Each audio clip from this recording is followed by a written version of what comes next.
National climate conclave 2023 के आज के संस्थापित कार्यक्रम में मंच पर उपस्थित भारत सरकार के लोकप्रिय पर्यावरण, वन और जलवायु परिवर्तन मंत्री परम सम्माननीय श्री भूपेंद्र यादव जी, प्रदेश सरकार में मेरे सहयोगी मंत्री पर्यावरण, वन, जलवायु परिवर्तन श्री डॉक्टर अरुण कुमार सक्सेना जी, विभाग के राज्य मंत्री श्री के.पी. मलिक जी, सचिव पर्यावरण, वन एवं जलवायु परिवर्तन भारत सरकार श्रीमती लीना नंदन जी, अपर मुख्य सचिव पर्यावरण, वन एवं जलवायु परिवर्तन उत्तर प्रदेश शासन श्री मनोज सिंह जी, आज के इस 2 दिवसीय नेशनल क्लाइमेट कॉन्क्लेव के में भाग लेने के लिए प्रदेश और देश भर से आए हुए सभी इस क्षेत्र से जुड़े हुए प्रतिनिधिगण और उपस्थित भाइयों बहनों, इस नेशनल कॉन्क्लेव में केंद्रीय मंत्री माननीय श्री भूपेंद्र यादव जी का प्रदेश के सभी पर्यावरण प्रेमियों की ओर से हृदय से स्वागत करता हूं, अभिनंदन करता हूं। इस अवसर पर पधारे हुए आप सभी प्रतिनिधियों का भी, जिन्होंने वर्तमान की इस चुनौती को स्वीकार करते हुए नेशनल क्लाइमेट कॉन्क्लेव में भागीदार आप बनने जा रहे हैं और उत्तर प्रदेश की राजधानी लखनऊ के 2 दिवसीय कॉन्क्लेव में आप पधारे हैं। आप सबका भी मैं प्रदेश सरकार की ओर से हृदय से स्वागत करता हूं। हम सब जानते हैं कि भारत की परंपरा सदैव से पर्यावरण हितैषी रही है। दुनिया के सबसे प्राचीन जो ग्रंथ हैं उनमें वेद एक है। अथर्ववेद का एक सूक्त जो हमें किस रूप में इस धरती के प्रति अगाध निष्ठा को प्रदर्शित करने के संस्कारों के साथ जोड़ता है। सूक्त कहता है, माता भूमि पुत्रोहम पृथिव्या, यानी धरती हमारी माता है, हम सब इसके पुत्र हैं। एक पुत्र का मां के प्रति क्या कर्तव्य है, ये बताने की आवश्यकता नहीं होती। किसी भी सभ्य समाज को इन सब बातों के बारे में बताने की आवश्यकता नहीं होती। और संपूर्ण जीव सृष्टि में अगर आप देखेंगे तो यह स्वतः प्रकृति प्रदत्त एक स्वभाव और संस्कार मां के प्रति देखने को मिलता है। और यहीं से प्रारंभ होता है कि इस धरती माता के प्रति हमारे दायित्व किस रूप में आगे बढ़ सकते हैं। क्लाइमेट चेंज आज की एक चुनौती है। आप देख रहे होंगे असमय अतिवृष्टि होना, इस बार हम देख रहे थे, विगत वर्ष ही देख रहे थे, अक्सर 15 जून के आसपास मानसून आता था। जून में बरसात नहीं हुई, जुलाई में 1-2 बार बारिश हुई, पूरा जुलाई सूखा बीत गया, अगस्त सूखा बीत गया, और यहां पर मानसून कब आया? अक्टूबर में। लोग ये मान के चलते हैं कि उस समय तो बरसात होगी ही नहीं, लेकिन पहली बार उत्तर प्रदेश जैसे राज्य में भी हम लोगों को अक्टूबर के महीने में बाढ़ की त्रासदी का सामना करना पड़ा। मैं सार्वजनिक जीवन में पिछले 25 वर्षों से हूं। मैंने 25-30 वर्षों में कभी नहीं देखी कि कभी बाढ़ अक्टूबर के महीने में आई हो। लेकिन इस बार अक्टूबर के महीने में उत्तर प्रदेश के कई जनपद बाढ़ से पूरी तरह प्रभावित थे। आपने इस सीजन में भी देखा होगा, और केवल उत्तर प्रदेश ही नहीं, देश के तमाम राज्यों में वर्तमान की जो बारिश हो रही है, नवंबर में बारिश नहीं, दिसंबर में नहीं, जनवरी में नहीं, फरवरी में भी नहीं, मार्च के अंत से शुरू हुआ है इस साइकिल, और अभी भी तमाम राज्यों से प्रभावित है। यानी जब किसान को पानी की आवश्यकता है उस समय बरसात नहीं है, लेकिन जब किसान अपनी मेहनत से अपनी फसल को तैयार करके उसे काटने के लिए जाता है, तब असमय अतिवृष्टि या ओलावृष्टि से उसकी पूरी मेहनत में पानी फिर जाता है। कहीं ना कहीं यह क्लाइमेट चेंज के उन दुष्प्रभावों की ओर हम सबका ध्यान आकर्षित करता है जो अपने स्वार्थ के लिए मनुष्य ने अतिदोहित करके पर्यावरण के साथ खिलवाड़ किया है, और आज उन दुष्परिणामों के भुक्तभोगी भी हम बन रहे हैं। लेकिन इसी चुनौती के बीच में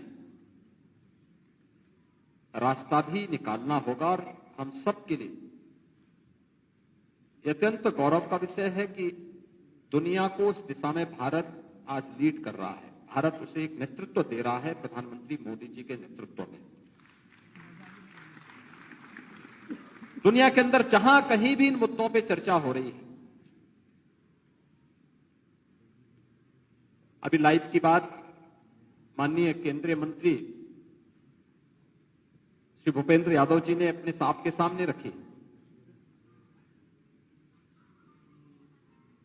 कि हमारी लाइफस्टाइल पर्यावरण के प्रति किस रूप में होनी चाहिए। प्रधानमंत्री जी के स्लोगन को आज दुनिया अंगीकार कर रही है, और उसमें हम इस नेशनल कॉन्क्लेव के साथ प्रदेश की राजधानी लखनऊ में हैं। आप सब जानते हैं उत्तर प्रदेश भारत की आबादी का सबसे बड़ा राज्य है। देश के अंदर कुल क्षेत्रफल का जितना भूभाग उत्तर प्रदेश के पास है, उससे कई ज्यादा उत्तर प्रदेश की आबादी है। उस सब के बीच इतनी बड़ी आबादी इसलिए है क्योंकि मनुष्यों के रहने के लिए अनुकूल परिस्थिति यहां पर है। उपजाऊ भूमि है, पर्याप्त जल संसाधन है, एक समय पर्याप्त मात्रा में वनाच्छादन भी था, लेकिन समय के अनुरूप जैसे जैसे आबादी बढ़ती गई, वन कटते गए।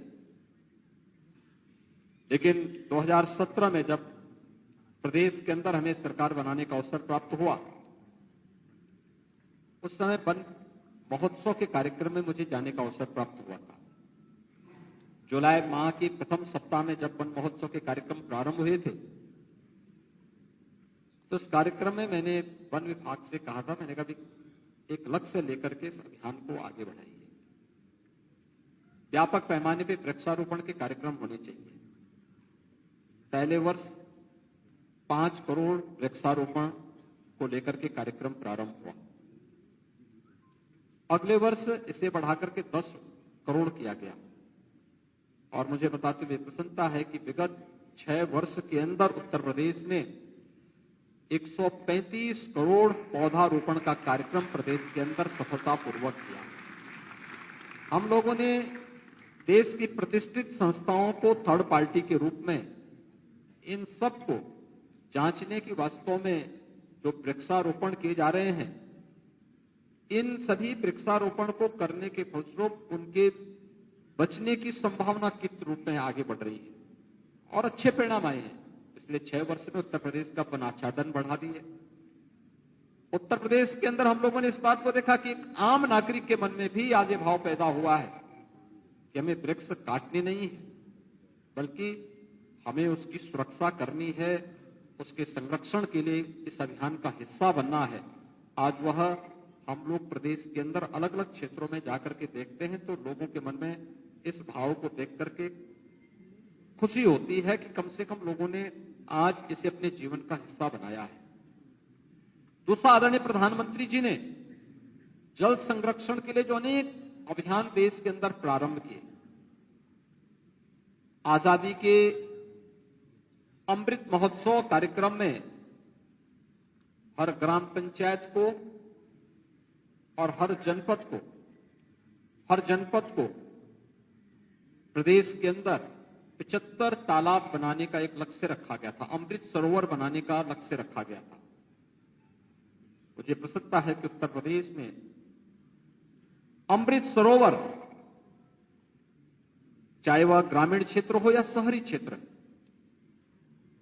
8000 से अधिक अमृत सरोवर उत्तर प्रदेश के अंदर आजादी के अमृत महोत्सव वर्ष के अवसर पर उपलब्ध बनाने के कार्य संपन्न हुए हैं और लोगों ने बड़े उत्साह के साथ इन कार्यक्रमों में भागीदारी की। वन विभाग ने भी जल संरक्षण के लिए अनेक कार्यक्रम प्रारंभ किए, जिसमें अमृत सरोवरों के निर्माण के साथ साथ सरोवर के तटवर्ती क्षेत्रों में व्यापक पैमाने पर वृक्षारोपण के कार्यक्रम को आगे बढ़ाना। प्रदेश ने एक अभिनव कार्यक्रम और चलाया था। अक्सर होता था और मैं अक्सर इस बात को बोलता भी हूं कि पूर्वज हमारे कितने दूरदृष्टा थे। कहीं भी कोई अच्छी फलदार वृक्ष लगाते थे, सच था कि उस वृक्ष को बड़ा होने में और फलने फूलने में उसको समय लगता था, लेकिन सैकड़ों वर्षों के बाद भी वह वृक्ष आज भी फल देते हैं। मैं इस बात को देखता हूं। हमारे यहां गोरखपुर में गोरखनाथ मंदिर प्रांगण में एक आम का वृक्ष है, आज भी फल देता है। आप जब कभी बद्रीनाथ धाम गए होंगे, बद्रीनाथ धाम के जो सिद्ध योगी हैं वह योगी सुंदरनाथ जी। 1907 में योगी सुंदरनाथ जी गोरखपुर में उस वृक्ष के नीचे, उस समय गोरखपीठ में सिद्ध योगी योगीराज बाबा गंभीरनाथ जी हुआ करते थे। इन दोनों के बीच में संवाद होता है। वह वृक्ष आज भी उसका गवाह है। भारत सेवाश्रम संघ भारत के अंदर अध्यात्म और क्रांति का एक ऐसा पवित्र संगठन, आध्यात्मिक चेतना से उत्प्रोत एक ऐसी संस्था जिसके संस्थापक स्वामी प्रणवानंद जी थे। 1912 में उसी आम के वृक्ष के नीचे योगीराज बाबा गंभीरनाथ जी से स्वामी प्रणवानंद जी ने दीक्षा ली थी। ये वही वृक्ष आज भी उसी जीवंतता के साथ, अभी मैं परसों गोरखपुर में था, मुझे उस वृक्ष के नीचे फिर जाने का अवसर प्राप्त हुआ था। उसकी दिव्यता और उसकी भव्यता आज भी देखते हुए बनती है। तो मैं जब भी उसको देखता था, एक आकर्षण वह वृक्ष के ऊपर और उसके आसपास के वातावरण में देखने को मिलता था। तो मैंने 2019 में वन विभाग से उत्तर प्रदेश में कहा था कि हम लोगों को केवल वृक्षारोपण ही नहीं करना है, बल्कि 100 वर्ष पुराने जितने भी हमारे वृक्ष हैं उनको हेरिटेज वृक्ष के रूप में, विरासत वृक्ष के रूप में मान्यता देकर के उनके संरक्षण के एक बड़े अभियान को आगे बढ़ाना है, जिसमें विरासत वृक्ष की दूसरा जो संस्करण है उसका लोकार्पण अभी माननीय केंद्रीय मंत्री जी के कर कमलों से यहां पे संपन्न हुआ है। हम सब भी अपने आसपास के वातावरण में उन कहानियों के साथ जुड़ करके, उसके साथ जुड़ी हुई उन आध्यात्मिक और ऐतिहासिक पृष्ठभूमि को उसके साथ जोड़ करके उस विरासत की परंपरा को आगे बढ़ाने में योगदान दे सकते हैं। रहे होंगे बहुत सारे वृक्ष ऐसे रहे होंगे जिनकी जिनके नीचे बैठ करके देश के क्रांतिकारियों ने देश की आजादी की रणनीति तय की होगी। स्वाभाविक रूप से क्रांति का आह्वान घर के अंदर नहीं, किसी वन के बीच में ही और किसी अन्य कार्यक्रमों में रहा होगा। हमारे यहां तो अरण्य पर्व ही एक माना जाता है। ये सभी कार्यक्रम आध्यात्मिक विरासत के कार्यक्रम हो या फिर क्रांति के कार्यक्रम, ये तो वनों के बीच में ही और वृक्षों के बीच में ही संयोजित किए जाते हैं। उनके संरक्षण के लिए हमारे स्तर पर भी कुछ नए कार्यक्रम प्रारंभ हो सकते हैं। उसको हम एक नए सिरे से उसकी व्याख्या और उसमें लेखन के कार्यक्रम को आगे बढ़ाने का कार्य कर सकते हैं। और जो एक अभिनव प्रयास प्रारंभ हुए हैं, यह अत्यंत आवश्यकता आज के दिन पर है। प्रदेश में विगत 6 वर्ष के अंदर आदरणीय प्रधानमंत्री जी के मार्गदर्शन में प्रदेश सरकार ने अनेक कदम उठाए हैं। एक और विकास आज की आवश्यकता है, उसको ध्यान में रखकर के जहां कार्यक्रम प्रारंभ हुए, लेकिन साथ साथ पर्यावरण और प्रकृति के प्रति भी अपने उत्तरदायित्वों से हम मुक्त नहीं हो सकते, उसको भी इसके साथ जोड़ने का कार्यक्रम आगे बढ़ा है।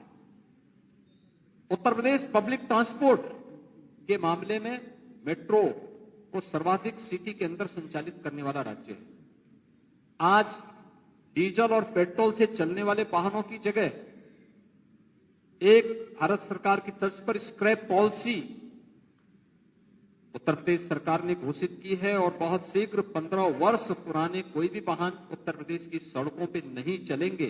इस कार्यक्रम को जहां लेकर के उत्तर प्रदेश सरकार चल रही है, वहीं इलेक्ट्रिक व्हीकल की अपनी पॉलिसी के साथ डीजल और पेट्रोल के वाहनों को धीरे धीरे करके सड़कों से बाहर करना, और हम लोग भी इस कार्यक्रम के साथ इलेक्ट्रिक व्हीकल को या फिर ग्रीन एनर्जी को प्रमोट करने के लिए, जो भी बताया गया कि इथेनॉल उत्पादन करने वाला उत्तर प्रदेश आज देश के अंदर नंबर 1 राज्य है जो सर्वाधिक इथेनॉल का उत्पादन कर रहा है, यह भी आज उत्तर प्रदेश के अंदर हो रहा है। रिन्यूएबल एनर्जी के अंदर जो बहुत सारी संभावना उत्तर प्रदेश के अंदर है, इस पर भी प्रदेश सरकार की अपनी पॉलिसी है, जिसमें प्रदेश ने नेट मीटरिंग और नेट बिलिंग के कार्यक्रम को भी अपने यहां मान्यता देकर के इस कार्यक्रम को प्रदेश तेजी के साथ आगे बढ़ाने का कार्य कर रहा है। हम सबको मिलकर इस कार्यक्रम को आगे बढ़ाना पड़ेगा, और जब समाज, सरकार और इस क्षेत्र से जुड़े हुए विशेषज्ञ, ये सभी लोग मिलकर के एक साथ अभियान चलाएंगे। कल कितनी आदरणीय प्रधानमंत्री जी के कल बेंगलुरु से जुड़े हुए, कर्नाटक से जुड़े हुए फोटोग्राफ कितने अच्छे और मोहक लग रहे हैं। आपने देखा होगा कि वास्तव में जब कार्य हुआ है तो वह देश और दुनिया के सामने भी प्रस्तुतिकरण उसका उसी बेहतर तरीके से और उतना ही जोरदार, धमाकेदार तरीके से होता है, जो कल आपने देखा होगा प्रधानमंत्री मोदी जी के उन चित्रों को, जो उन्होंने वहां पर पर्यावरण से जुड़े हुए एक महत्वपूर्ण सेमिनार को उद्घाटन करते समय वहां पर वन्य प्रेमियों और पर्यावरण प्रेमियों के सामने उसका उद्घाटन किया। देश के अंदर और प्रदेश के अंदर तो इस दिशा में और अच्छे कार्यक्रम चल रहे हैं, और मैं मानता हूं कि ये आज की आवश्यकता है। हम क्लाइमेट चेंज के दुष्प्रभावों से न केवल प्रकृति को और पर्यावरण को बचाने की आज की महती आवश्यकता है, बल्कि जो हमारी ऋषि परंपरा ने हमें धरती माता के प्रति उत्तरदायित्वों के साथ जोड़ने का मंत्र दिया है कि धरती हमारी माता है, हम सब इसके पुत्र हैं। एक पुत्र के रूप में हम सबको अपने दायित्वों का निर्वहन करने के लिए पूरी ईमानदारी के साथ आगे बढ़ना पड़ेगा, तभी जीव सृष्टि की, मानव सृष्टि की रक्षा हो पाएगी। अन्यथा मनुष्य अगर केवल अपने स्वयं के अस्तित्व के लिए जीव सृष्टि को और इस जंतु सृष्टि को नुकसान पहुंचाएगा, तो उसके दुष्प्रभावों से कोई भी फिर वंचित नहीं रह पाएगा, उससे कोई बच नहीं पाएगा। आज तो इस दिशा में बहुत सारे कार्यक्रम प्रारंभ हैं, जिसमें खेती को भी विषमुक्त करने की दिशा में जो कार्य प्रारंभ हुए हैं। उत्तर प्रदेश सरकार ने भी तय किया कि प्राकृतिक खेती को हम बढ़ावा देंगे। इसमें नमामि गंगे परियोजना में आपने देखा होगा कि कितने अच्छे परिणाम सामने आए हैं। गंगा की पहचान थी गांगे डॉल्फिन से। 2017 के पहले गंगा नदी में डॉल्फिन लुप्त प्राय सा हो गया था। आज आप देख सकते हैं कि फिर से आपको प्रयागराज से लेकर के मिर्जापुर के बीच में, वाराणसी से लेकर के बक्सर के बीच में फिर से गांगे डॉल्फिन देखने को मिलेंगे। कानपुर में 14 करोड़ लीटर सीवर गंगा नदी में उड़ाया जाता था। आज एक भी बूंद सीवर गंगा नदी में कानपुर में नहीं गिरती। तेजी के साथ नदी को किसी भी प्रकार के प्रदूषण से मुक्त करने के कार्यक्रम प्रदेश के अंदर लागू किए गए हैं। नमामि गंगे परियोजना के परिणाम आज हम सबके सामने आने प्रारंभ हुए हैं। केंद्र और राज्य सरकार जब मिलकर के इन कार्यक्रमों को आगे बढ़ा रही है और इस क्षेत्र से जुड़े हुए विशेषज्ञ भी जब इन कार्यक्रमों के साथ जुड़ेंगे तो उस परिणामों को किसी बड़े आयोजन के साथ जोड़ने में और भी आनंद की अनुभूति होती है। और 2019 का उत्तर प्रदेश का प्रयागराज कुंभ सफलता की जिन ऊंचाइयों को प्राप्त किया था, उसके पीछे नमामि गंगे परियोजना की सफलता थी। आदरणीय प्रधानमंत्री जी के नेतृत्व में नमामि गंगे परियोजना पे जो कार्य हुआ था, हम उसके परिणामों की सुखद अनुभूति कर सकते हैं। मुझे याद है 2013 में प्रयागराज में कुंभ था। मॉरिशस के माननीय प्रधानमंत्री जी कुंभ के अवसर पर अपने देश के एक पूरे डेलीगेशन के साथ आए थे, लेकिन जब एक संगम तट पर गए और वहां पे गंदगी देखी, गंगा की जल को उन्होंने काला जल देखा, तो दूर से ही परिणाम करके चले गए। उन्होंने कहा क्या यही गंगा है? संजोग ऐसा था जब प्रयागराज कुंभ 2019 में आया, उसी समय उत्तर प्रदेश में प्रवासी भारतीय दिवस का भी आयोजन वाराणसी में था। और वाराणसी में प्रवासी भारतीय दिवस के कार्यक्रम में मैंने स्वयं मॉरिशस के प्रधानमंत्री से अनुरोध किया। यदि मुझे संकोच भी हो रहा था, क्योंकि 13 में उनका अनुभव बहुत अच्छा नहीं था। उस समय उनके पिताजी वहां के प्रधानमंत्री थे, तो बहुत अच्छा नहीं था। लेकिन मैंने फिर भी साहस किया। मैंने कहा आप यहां वाराणसी में आए हैं, प्रवासी भारतीय दिवस के कार्यक्रम के बाद आपको समय मिले तो आप प्रयागराज में कुंभ के आयोजन में आए, और अच्छा होगा। तो उन्होंने हंसते हुए कहा कि मैं जरूर देखता हूं। और वह मेरे आग्रह पर प्रयागराज आए। 400 लोगों का डेलीगेशन था। हमने वहां स्नान करने के लिए आग्रह नहीं किया, लेकिन जब इस संगम पर आए, उन्होंने वहां पे लाखों लोगों को स्नान करते हुए देखा, तो उन्होंने कहा क्या मैं भी स्नान कर सकता हूं? मैंने कहा आप आए हैं, अगर आपको लगता है कि ये संगम स्नान करने लायक है तो अच्छा होगा। और उनके साथ 400 लोगों का डेलीगेशन था। उन्होंने अपने परिवार के साथ सभी जितने भी मॉरिशस से आए हुए लोग थे, सबने संगम में डुबकी लगाई और जल भर भर करके मॉरिशस लेकर के गए। ये दिखता है कि परिणाम आने में देर नहीं लगती, थोड़ा प्रयास करने की आवश्यकता होती है, और उस प्रयास में हम भी भागीदार बन सकते हैं।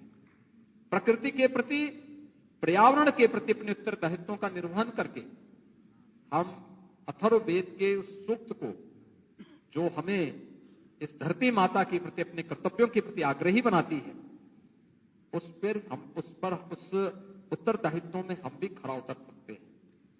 और इसीलिए उत्तर प्रदेश सरकार ने भी तय किया है कि आदरणीय प्रधानमंत्री जी ने नेशनल फार्मिंग की जब बात की, तो गौ आधारित खेती के लिए गौ माता की भी रक्षा होगी, साथ साथ विष मुक्त खेती भी हम लोग देने में सफल होंगे। और विष मुक्त खेती के लिए ही इस कार्यक्रम को आगे बढ़ाने के लिए गंगा के तटवर्ती सभी 27 जनपदों में और बुंदेलखंड को प्राकृतिक खेती के लिए एक स्पेशल इंसेंटिव देकर के उत्तर प्रदेश सरकार इस कार्यक्रम को आगे लेकर के चल रही है। और मुझे बताते हुए प्रसन्नता है कि आज उत्तर प्रदेश के अंदर जैविक खेती और प्राकृतिक खेती, इन दोनों प्रकार की खेती को 1,30,000 हेक्टेयर भूमि में हम जैविक और प्राकृतिक खेती के कार्यक्रम को लागू कर चुके हैं और तेजी के साथ इन कार्यक्रमों को आगे बढ़ाने का कार्य भी किया जा रहा है। अभी से हम लोगों ने तय किया है कि इस वर्ष फिर उत्तर प्रदेश सरकार वन विभाग को नोडल विभाग बनाते हुए, क्योंकि यहां पे केवल एक नोडल विभाग वन विभाग होता है, लेकिन सभी अन्य विभाग इसमें सहभागी बनते हैं। 35 करोड़ वृक्षारोपण के कार्यक्रम को लेकर के फिर हम लोग जुलाई प्रथम सप्ताह में प्रदेश के अलग अलग जनपदों में एक बृहद अभियान को आगे बढ़ाएंगे। 35 करोड़ वृक्षारोपण एक साथ एक दिन में जुलाई प्रथम सप्ताह में उत्तर प्रदेश के अंदर होगा। उसकी तैयारियां अभी से होने लग गई हैं। हम लोगों ने उत्तर प्रदेश के अंदर एक और कार्य किया कि जितने भी हम प्रधानमंत्री आवास योजना के आवास देंगे किसी भी लाभार्थी को, उस लाभार्थी को एक साथ सहजन का पेड़ भी देते हैं, क्योंकि प्रधानमंत्री आवास प्राप्त करने वाला जो व्यक्ति होता है स्वाभाविक रूप से आर्थिक रूप से कमजोर होगा, और जो आर्थिक रूप से कमजोर होगा वो पोषण भी वही होगा। तो हम लोगों ने सहजन का एक एक पेड़ प्रत्येक आवास के सामने उन्हें उपलब्ध करवाने का कार्य किया। और पेड़ लगाने के साथ जब अब पेड़ बड़ा होता है तो जो फली देती है, सहजन की जो फली होती है वह अपने आप में प्रोटीन से युक्त होती है। साल में 2 बार फली देगी, परिवार के लिए पर्याप्त मात्रा में सब्जी भी मिलती है और उसके सूप को पीने से भी उसके काफी उस परिवार को एक नई मजबूती भी प्राप्त होती है। साथ साथ हर कुपोषित परिवार को हम लोग निराश्रित गो आश्रय स्थल से एक एक ब्याई हुई गाय भी उपलब्ध करवाते हैं। बहुत अच्छे परिणाम उसके आ रहे हैं। एक एक गाय भी उपलब्ध कराते हैं, 900 रुपए हर महीने उस गाय के लालन पालन के लिए भी उस परिवार को उपलब्ध करवाते हैं। तो गाय की भी रक्षा होती है, साथ साथ परिवार कुपोषण से मुक्त भी होता है। ये कार्यक्रम निरंतर आगे बढ़ रहे हैं और इस बार फिर से वन विभाग, उत्तर प्रदेश शासन के विभिन्न विभागों के सहयोग से 35 करोड़ के अपने लक्ष्य को प्राप्त करने की दिशा में अभी से नर्सरी तैयार हो रही हैं। उन्हें अलग अलग स्थानों पर जून के अंत तक पहुंचाने के साथ ही जुलाई के प्रथम सप्ताह में वन महोत्सव के अवसर पर व्यापक पैमाने पर वृक्षारोपण के कार्यक्रम आगे बढ़ेंगे। 2 दिवसीय इस नेशनल क्लाइमेट कॉन्क्लेव में देश के अलग अलग क्षेत्रों से आप सभी विशेषज्ञ यहां पर आए हैं। मुझे पूरा विश्वास है कि यह नेशनल कॉन्क्लेव आदरणीय प्रधानमंत्री जी के मंशा के अनुरूप एक निष्कर्ष पर पहुंच करके प्रत्येक देशवासी को पर्यावरण के प्रति, अपने कर्तव्यों के प्रति जागरूक करने में सफल होगा। इस 2 दिवसीय कॉन्क्लेव के उद्घाटन के अवसर पर मैं एक बार फिर से केंद्रीय मंत्री माननीय श्री भूपेंद्र यादव जी का और आप सभी प्रतिनिधियों का मैं उत्तर प्रदेश की राजधानी लखनऊ आगमन पर हृदय से स्वागत करता हूं, अभिनंदन करता हूं। धन्यवाद। जय हिंद।